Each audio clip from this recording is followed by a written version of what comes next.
प्रिय विद्यार्थी मित्रांनो, मी दीपाली कुलकर्णी देशमुख माझ्या विंग्स ऑफ फिजिक्स या चॅनलमध्ये आपलं सगळ्यांचं मनपूर्वक स्वागत करते।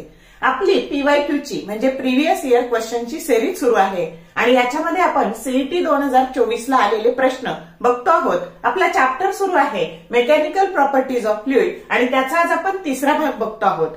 आता ह्या सिरीजमुळे काय होणार आहे तर तुम्हाला अभ्यास कसा करायचा, स्मार्ट पद्धतीने अभ्यास कसा करायचा हे तुम्हाला समजणार आहे। म्हणजे कोणत्या टॉपिकवर कसे प्रश्न विचारले जातात आणि कोणत्या टॉपिकवर जास्त भर द्यायचा हे तुम्हाला कळणार आहे। आणि मुलांना मी खात्रीने सांगते की PYQ रिपीट होतात, म्हणजेच त्याच्या कन्सेप्ट रिपीट होतात, फक्त मधल्या व्हॅल्यू चेंज होतात। हे मी तुम्हाला कित्येकदा उदाहरणासह दाखवून दिलेलं आहे आणि म्हणून CETचा अभ्यास करताना तुम्हाला जी अभ्यास करण्याची जी शिडी आहे ती म्हणजे PYQ आहे आणि म्हणून ही सिरीज जरूर काळजीपूर्वक बघा, तुम्हाला खूप सारा फायदा होणार आहे।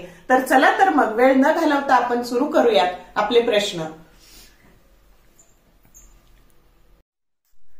फर्स्ट क्वेश्चन आहे बघा, ए piston of cross sectional area 2 × 10⁻² meter square is used in a hydraulic lift to exert a force of 200 Newton on water. The cross-sectional area of the other piston which supports a car of 3000 kg is G, that is equal to 9.8 meter per second square. Option A 1.96 meter square, B 2.94 meter square, C 3.92 meter square and D 5.88 meter square. तर आपल्याला hydraulic लिफ्टचं principal माहितीये काय, तर P1 that is equal to P2 म्हणजेच काय F1 A1 that is equal to F2 A2। मग आपल्याला काय काय दिलेलं आहे तर A1 दिलेला आहे 2 × 10⁻² मीटर स्क्वेअर, F1 200 न्यूटन दिलेलं आहे, पण F2 न देता काय दिलेलं आहे मास दिलेला आहे, M2 दिलाय 3000 किलोग्राम आणि याचं जर आपल्याला F2 करायचं असेल तर आपल्याला माहितीये त्याला G ने गुणावं लागेल आणि म्हणून तुमचं F2 झालं 3000 × 9.8 न्यूटन आणि A2 आपल्याला काढायचंय। मग आपण फॉर्म्युला वापरला A2 that is equal to F2 × A2 A1 by F1 आणि मग इथे F2 ची किंमत टाकली, A1 ची किंमत टाकली आणि ह्या F1 ची किंमत टाकली। हा 0 हा 0 गेला, हा 0 हा 0 गेला आणि हे 2 आणि हे 2 कॅन्सल झाले, म्हणजे 30 × 9.8 × 10⁻²। परत हा एक 0 गेला म्हणजे 10⁻⁻1 आणि टेंटेटिव्ह उत्तर काढायचं बघा 9.8 आणि त्याला 3 ने गुणलंय म्हणजेच 10, याला कन्सिडर जर 10 केलं तर 30च्या आसपास उत्तर येणार आहे आपलं आणि म्हणून इथे 3 ने जर गुणलं तर म्हणून त्याच्या आसपास जाणारं उत्तर हेच आहे फक्त, म्हणून कॅल्क्युलेशन करत बसायचं नाही, लॉजिक लावायचं आणि उत्तर काढायचं। आपलं कॅल्क्युलेशन आलेलं आहे 2.94 मीटर स्क्वेअर की जो करेक्ट ऑप्शन बी आहे। या पद्धतीने सोडवायचं।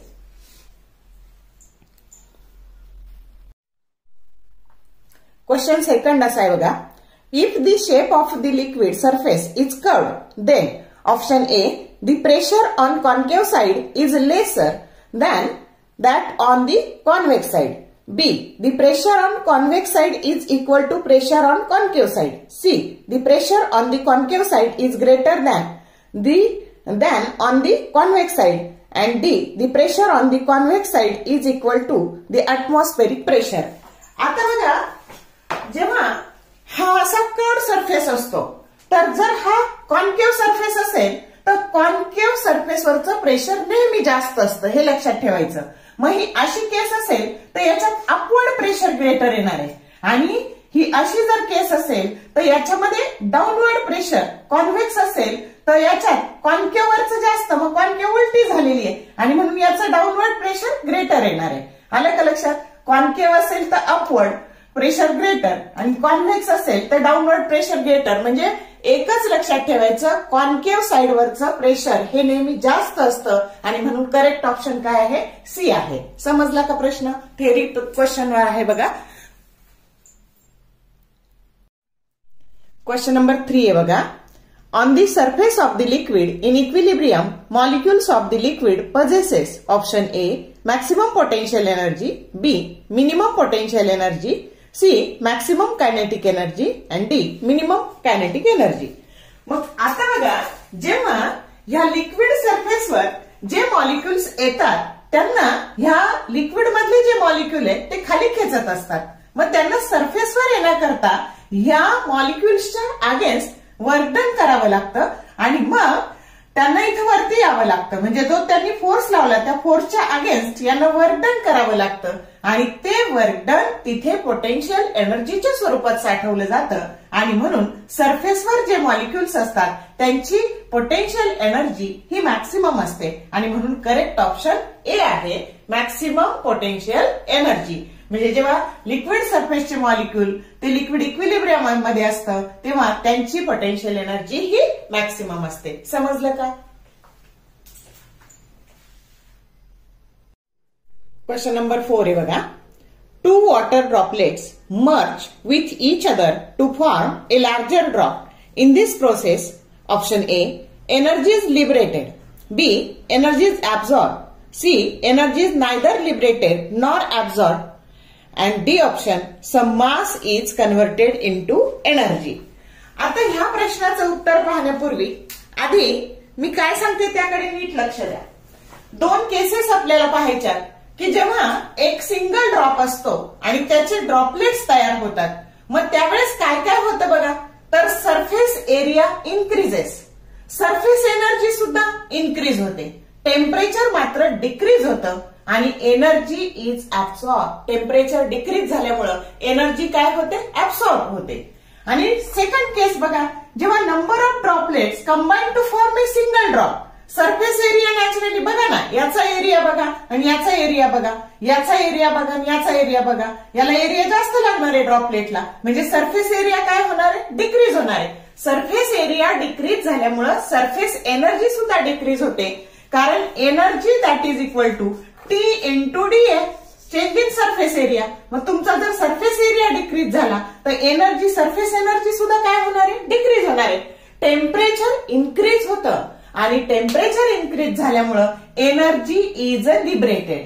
मग तुम्हाला प्रश्न काय दिलाय की 2 ड्रॉप आहे आणि त्याचा 2 ड्रॉपलेट आहे आणि त्याचा एक ड्रॉप तयार झाला तर काय होईल? तर तुमचा ऑप्शन येईल बघा, correct option A, energy is liberated. ही केस विचारली आहे पण मग ही पण विचारली जाऊ शकते, म्हणून सोपं लक्षात ठेवायचं की एका ड्रॉपचे अनेक ड्रॉपलेट झाले तर एनर्जी ऍब्सॉर्ब होते आणि ड्रॉपलेटचा ड्रॉप तयार झाला तर एनर्जी लिबरेट होते. समजलं का? कसाही प्रश्न आला तर आपल्याला उत्तर लिहिता आलं पाहिजे. क्वेश्चन नंबर 5 आहे बघा.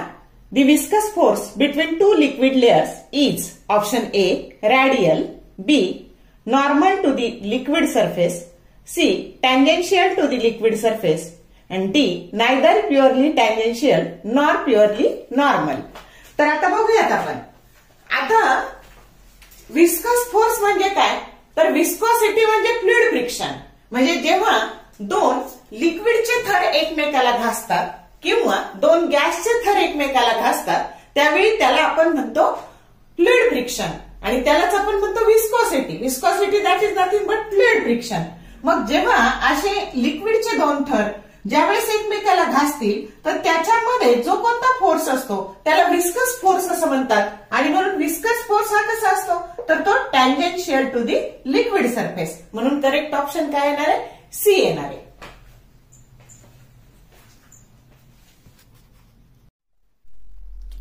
क्वेश्चन नंबर 6 आहे बघा. A cylinder contains water up to a height h. It has 3 orifices, O1, O2, O3, as shown in the figure. Let V1, V2, V3 be the speed of efflux of water from the 3 orifices. Then, आता आपल्याला 4 option दिलेत बघा. Option A, V1 equal to V2 equal to V3. B, V1 is less than V2, V2 is less than V3. Option C, V1 is greater than V2 and V2 is greater than V3. And D option, V1 equal to V3 and V3 is greater than V2. आता बघा इथं हे जे liquid आहे तर त्याची height h आहे आणि हे 3 ओरिफेसेस आहे, O1, O2, O3 आणि इथून म्हणजे थोडक्यात हे ओपनिंग्स आहेत आणि इथून हे लिक्विड खाली पडणार आहे. मग आता हे जे आहे या O3 जिथं हे ओरिफिस आहे तिथं वेलॉसिटी V3 आहे O2 आहे तिथं व्हेलॉसिटी V2 आहे आणि O1 आहे तिथं व्हेलॉसिटी V1 आहे आणि आपण अनुक्रमे याच्या हाईटला म्हणू H3, H2, H1 आणि इथून जो इफ्लक्स आहे, जो श्राव आहे तो पडणार आहे, त्याची व्हेलॉसिटीचा फॉर्म्युला असतो study of efflux, velocity of the efflux V that is equal to √2gh. मग आता 2 आणि g हे दोन्ही कॉन्स्टंट आहे म्हणजे velocity is directly proportional to square root of h. Height जिथे, पण हाईट कुठून घ्यायची तर इथून अप्पर एंड पासून, आलं लक्षात. मग अप्पर एंड पासून हाईट ही जास्त आहे, त्याच्यापेक्षा ही कमी आहे आणि त्याच्यापेक्षा ही कमी आहे आणि म्हणून इथं तुमची H3 is greater than H2 आणि H2 is greater than H1 म्हणून इथली व्हेलॉसिटी ही सगळ्यात जास्त असणार आहे, त्याच्यापेक्षा कमी इथली असणार आहे, त्याच्यापेक्षा कमी इथली असणार आहे. पण देताना ऑप्शन काय दिलाय म्हणजे V3 is greater than V2 is greater than V1, that is nothing but V1 is less than V2 and V2 is less than V3, जो करेक्ट ऑप्शन बी आहे. असं एका मिनिटात आपल्याला उत्तर देता आलं पाहिजे, पण हाईट घेताना मात्र वरून घ्यायची, आलं का लक्षात. तर या पद्धतीने सोडवायचं.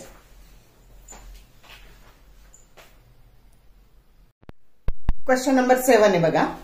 The amount of energy required to form a soap bubble of diameter 6 cm from a soap solution of surface tension 0.03 Newton into meter inverse is nearly option A 27.5 into 10 raised to minus 4 joule, option B 2.75 into 10 raised to minus 4 joule, option C 6.75 into 10 raised to minus 4 joule and D 67.5 into 10 raised to minus 4 joule. तर आपल्याला असा सोफ bubble दिलेला आहे की ज्याचा diameter, हा सोफ bubble आहे बघा आणि याचा डायमीटर हा 6 सेंटीमीटर आहे. मग त्याची रेडियस किती झाली 3 सेंटीमीटर आणि म्हणजेच 3 into 10 raised to minus 2 आणि आपल्याला त्याच्यासाठीची एनर्जी काढायची आहे. मग आता एनर्जी किंवा work done that is equal to T into dA, soap solution आहे आणि त्याच्यापासून आपल्याला सोप बबल फॉर्म करायचा आहे की ज्याचा डायमीटर 6 आहे आणि म्हणून इथं जेव्हा सोप बबल येतो तेव्हा इथं आपल्याला एका बबलचा एरिया असतो 4πr² आणि त्याला 2 ने मल्टिप्लाय करावं लागतं म्हणजे एरिया झाला 8πr². मग आता सरफेस टेन्शन दिलंय तुम्हाला T बरोबर 0.03 न्यूटन इंटू मीटर इनवर्स आणि म्हणून ही टी ची किंमत टाकली सरफेस टेन्शनची, हे 8, ही पायची व्हॅल्यू टाकली, radius 3 into 10 raised to minus 2 त्याचा स्क्वेअर.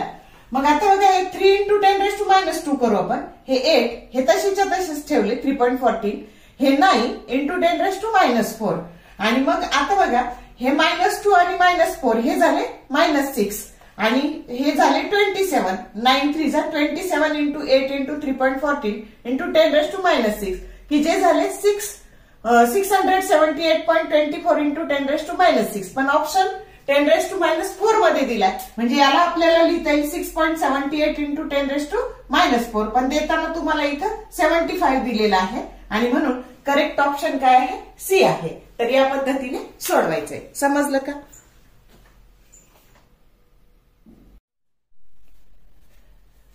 क्वेश्चन नंबर 9 आहे बघा की जो खूप वेळा विचारलाय, सीईटी 2020 ला विचारलाय, 22 ला विचारलाय, 24 ला विचारलाय.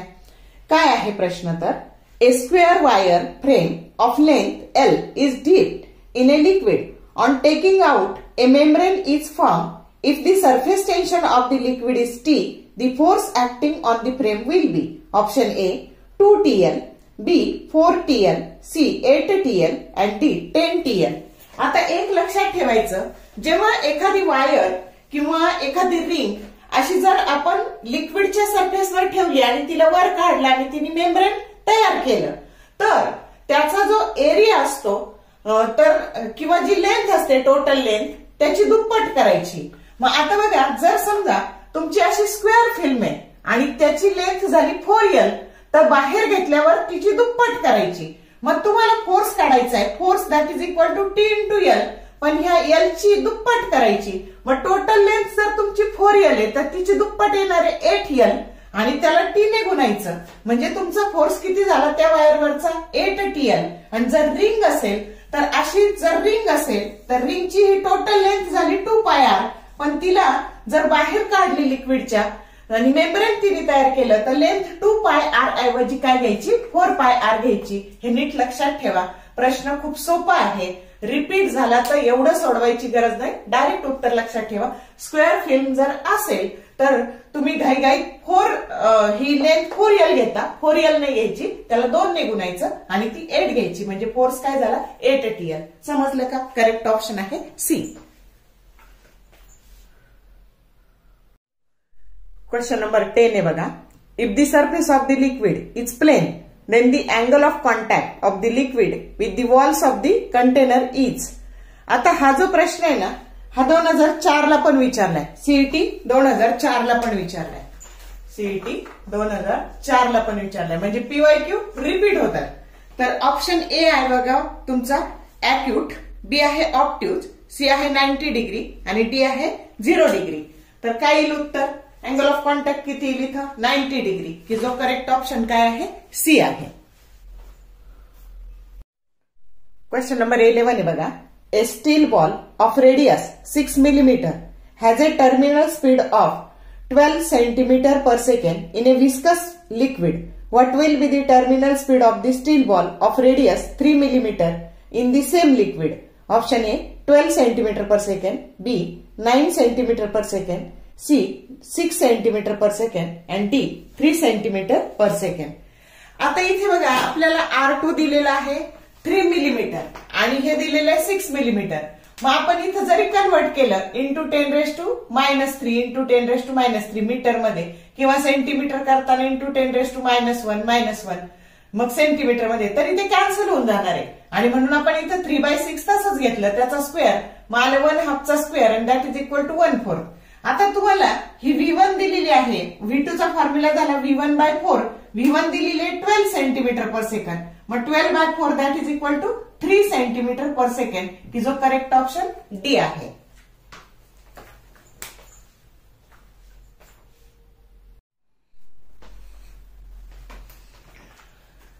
तर बघा आज आपण तिसरा भाग पूर्ण केला मेकॅनिकल प्रॉपर्टीज ऑफ फ्लुइड या चॅप्टरच्या पीवायक्यूचा. आता हे कशा करता करतो आहोत आपण तर जेव्हा आता आज कंटाळा आलाय आता काहीच अभ्यास होत नाहीये तर रात्री झोपताना तुम्ही अगदी 10-15 मिनिटं हे प्रश्न पाहिले आणि ते रिपीटेडली पाहून तुमचे उत्तर पाठ होणार आहे. म्हणजे तुमच्या रेग्युलरच्या अभ्यासाबरोबर सीईटीचा अभ्यास चालू ठेवण्याकरता मी केलेला हा छोटासा प्रयत्न आहे की आता कंटाळा आलाय काहीच अभ्यास होत नाही तर हे प्रश्न पहा जेणेकरून तुम्हाला निश्चित फायदा होईल आणि सीईटीची 12वीची परीक्षा झाल्यावर एकदम सीईटीचा अभ्यास होणार नाहीये. आणि त्याच्यासाठी तुम्ही असा रोज थोडा 7-8 प्रश्न सगळ्या विषयाचे करत राहिला तर तुम्हाला सीईटीला लोड येणार नाही आणि चांगलं तुम्हाला मार्क्स मिळतील. तर जर तुम्हाला व्हिडिओ आवडला तर लाईक करा, मित्रमैत्रिणींसोबत शेअर करा, कमेंट टाका. Okay, all the best for your study and thank you for watching this whole video.